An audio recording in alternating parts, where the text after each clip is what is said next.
Hai, selamat kembali ke channel Cikgu Hanaling RBI. Assalamualaikum warahmatullahi wabarakatuh.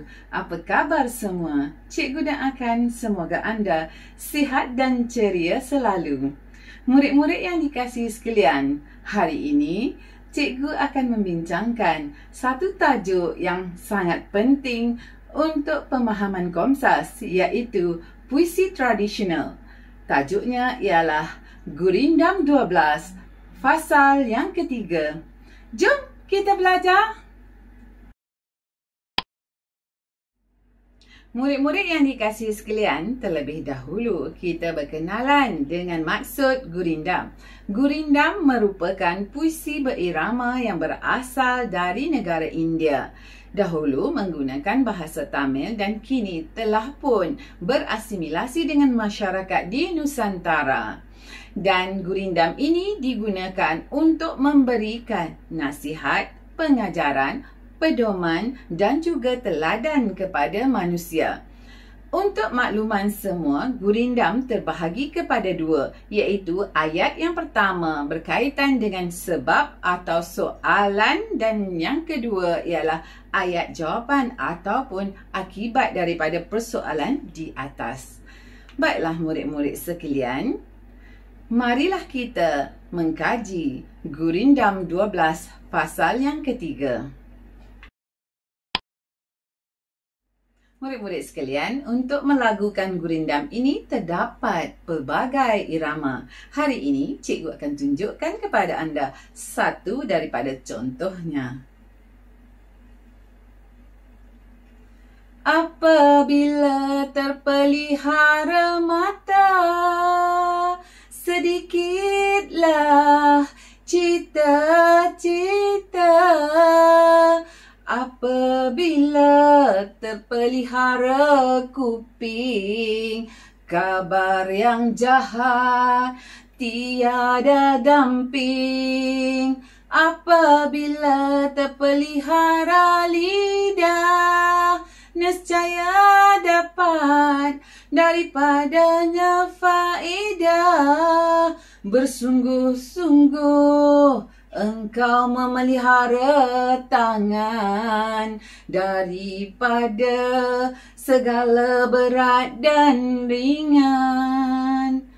Apabila perut terlalu penuh, keluarlah fiil yang tiada senonoh. Anggota tengah hendaklah dijaga.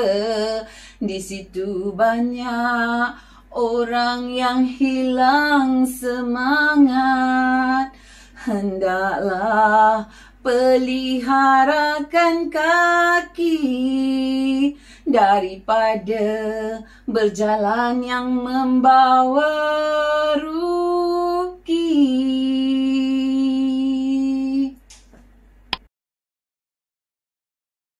Macam mana tadi? Adakah cikgu boleh melagukan gurindam? Baiklah murid-murid sekalian, seterusnya kita cuba kaji pula maksud setiap rangkap gurindam berkenaan. Kita mulakan dengan rangkap yang pertama. Apabila terpelihara mata, sedikitlah cita-cita. Perkataan yang penting di situ ialah mata dan seterusnya ialah cita-cita. Maksudnya di sini, sekiranya kita menjaga penglihatan kita, maka keinginan kita, iaitu cita-cita tadi, terhadap sesuatu yang kita kehendaki akan berkurangan. Di sini juga akan menyebabkan kita mengamalkan satu nilai, iaitu nilai berjimat cermat. Seterusnya, murid-murid sekalian, dari segi persoalan pula untuk rangkap ini ialah kepentingan menjaga penglihatan. Seterusnya, maksud rangkap yang kedua. Apabila terpelihara kuping, kabar yang jahat tiada damping. Untuk bait ini, perkataan yang penting ialah kuping. Kuping di sini membawa maksud pendengaran.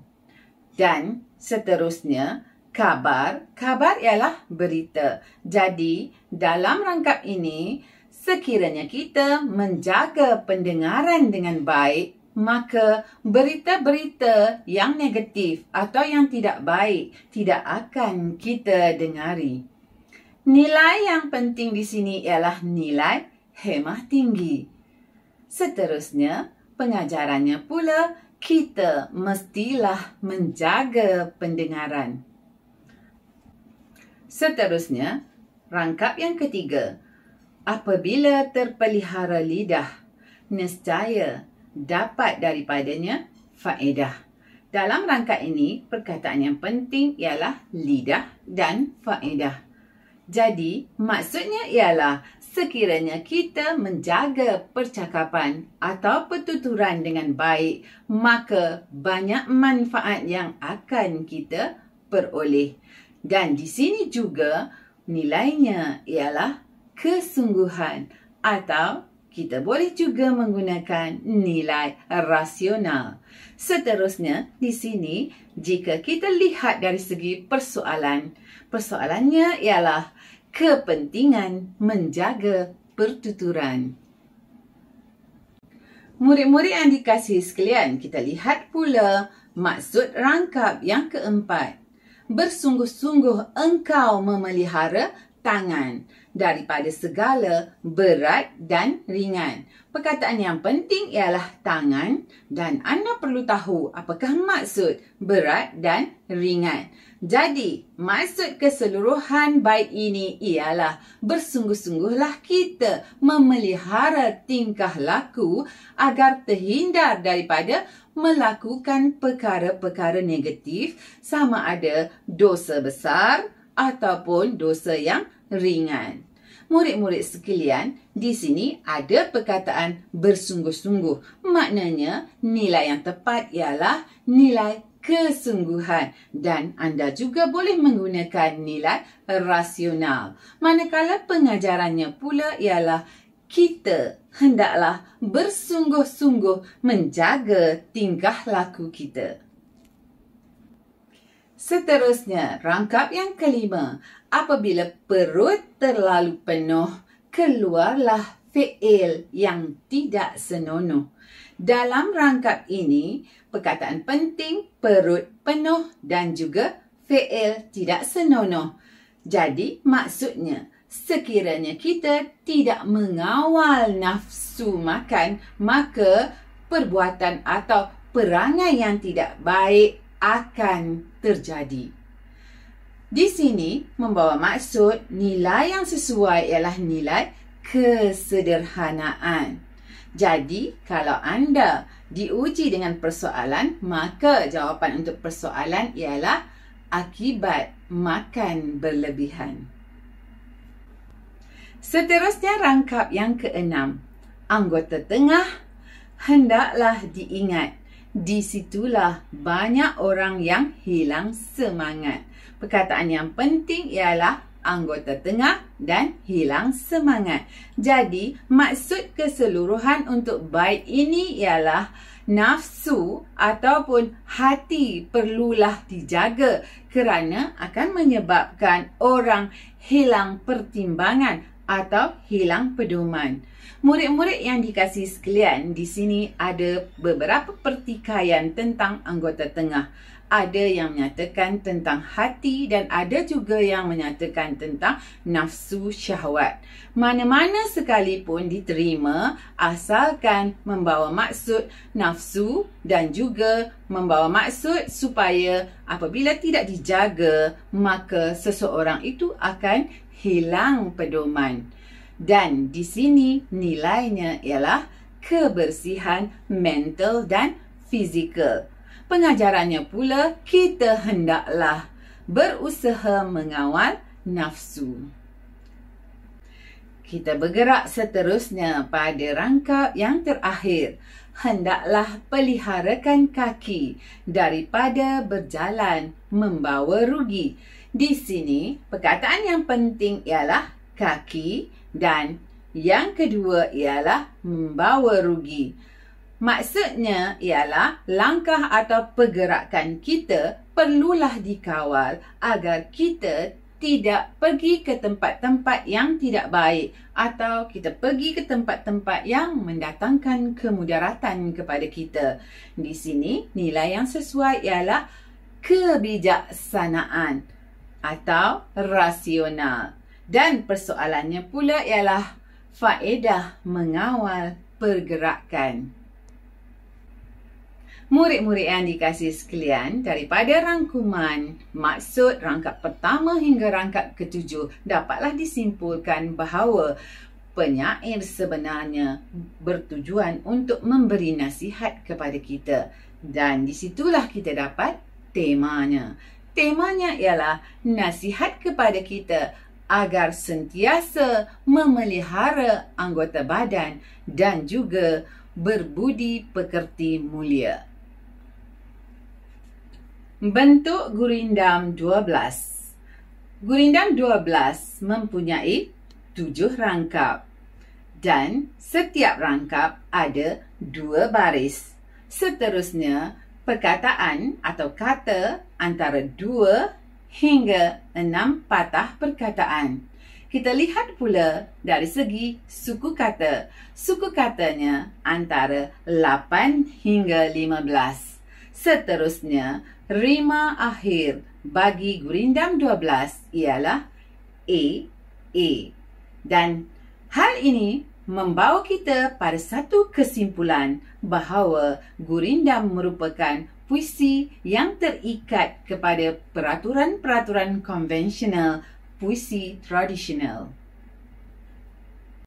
Murid-murid yang dikasihi sekalian, kita lihat pula kajian unsur bunyi, iaitu asonansi dan aliterasi. Sebagai contohnya dalam gurindam 12 ini, baris sedikitlah cita-cita, iaitu pengulangan vokal I. Di sini merupakan asonansi.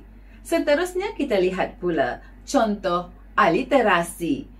Contohnya, bersungguh-sungguh engkau peliharakan tangan. Di sini terdapat pengulangan konsonan G. Murid-murid sekalian, dalam kajian puisi, biasanya kita akan mengkaji gaya bahasa. Dalam gurindam 12 ini, terdapat 3 gaya bahasa yang dominan. Yang pertama ialah repetisi ataupun perulangan.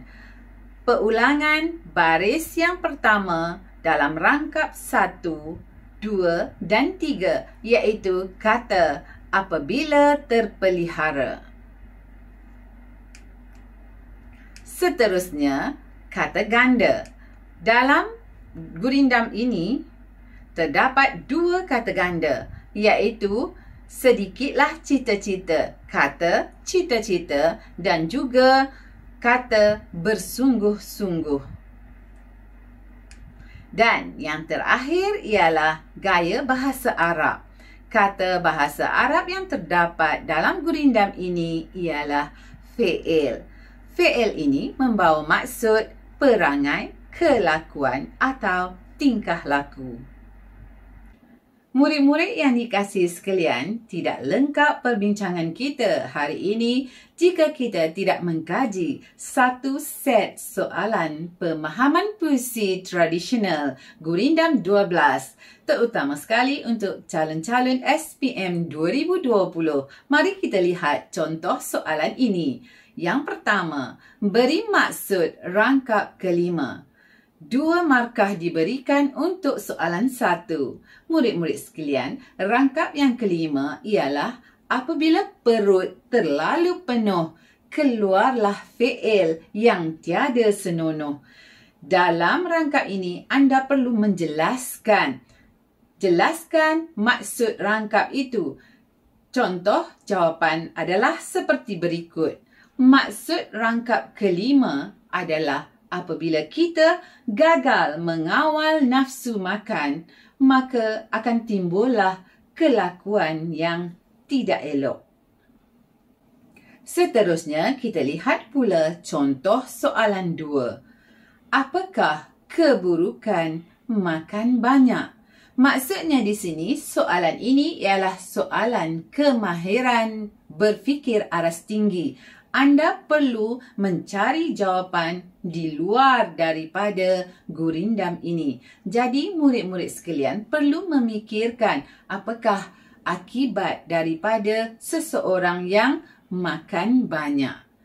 Cikgu beri satu contoh jawapan di sini.